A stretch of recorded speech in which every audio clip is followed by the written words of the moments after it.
ചേറ്റുവ പെരിങ്ങാട് പുഴ വനവൽക്കരണ വിജ്ഞാപനം പിൻവലിച്ച് പുഴയെ പുഴയായി സംരക്ഷിക്കണമെന്നാവശ്യപ്പെട്ടുകൊണ്ട് തീരദേശ സംരക്ഷണ സമിതി സെക്രട്ടേറിയറ്റിനു മുന്നിൽ ധർണ നടത്തി. പ്രതിപക്ഷ നേതാവ് വി ഡി സതീശൻ ഉദ്ഘാടനം ചെയ്തു. സംസ്ഥാനം കൂടിയാണ്, ജനങ്ങൾ തിങ്ങിപ്പാർക്കുന്ന സ്ഥലമാണ്.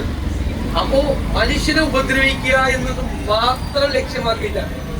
2021 നോട്ടിഫിക്കേഷൻ വന്നു, 2021 നോട്ടിഫിക്കേഷൻ വന്ന് reserve ആക്കിയിരിക്കുകയാണ്.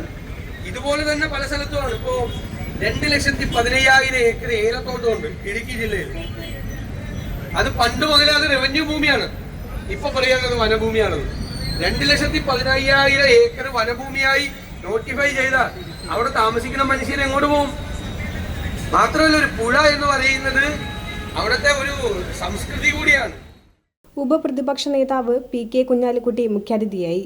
Advocate Johnny K George മുഖ്യപ്രഭാഷണം നടത്തി.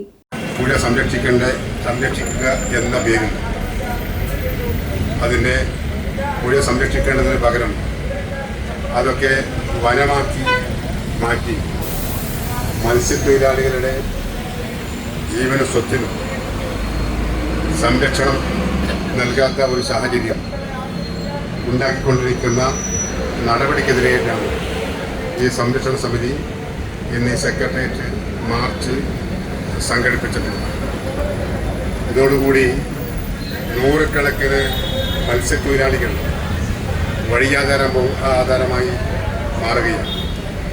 മത്സ്യത്തൊഴിലാളികളുടെ ജീവനോപാധി ഇല്ലാതാക്കുന്ന തരത്തിലുള്ള നടപടിക്രമങ്ങളാണ് ഇതിന്റെ ഭാഗമായി അധികൃതർ സ്വീകരിച്ചുകൊണ്ടിരിക്കുന്നത്. കൺവീനർ അബൂകാട്ടിൽ, ഷൈജു തിരുനെല്ലൂർ, ബ്ലോക്ക് അംഗങ്ങളായ ഒ ജെ ഷാജൻ, ഷെരീഫ് ചിറക്കൽ, പാവറട്ടി പഞ്ചായത്ത് അംഗങ്ങളായ ഹബീബ് ഇബ്രാഹിം തുടങ്ങിയവർ പങ്കെടുത്തു.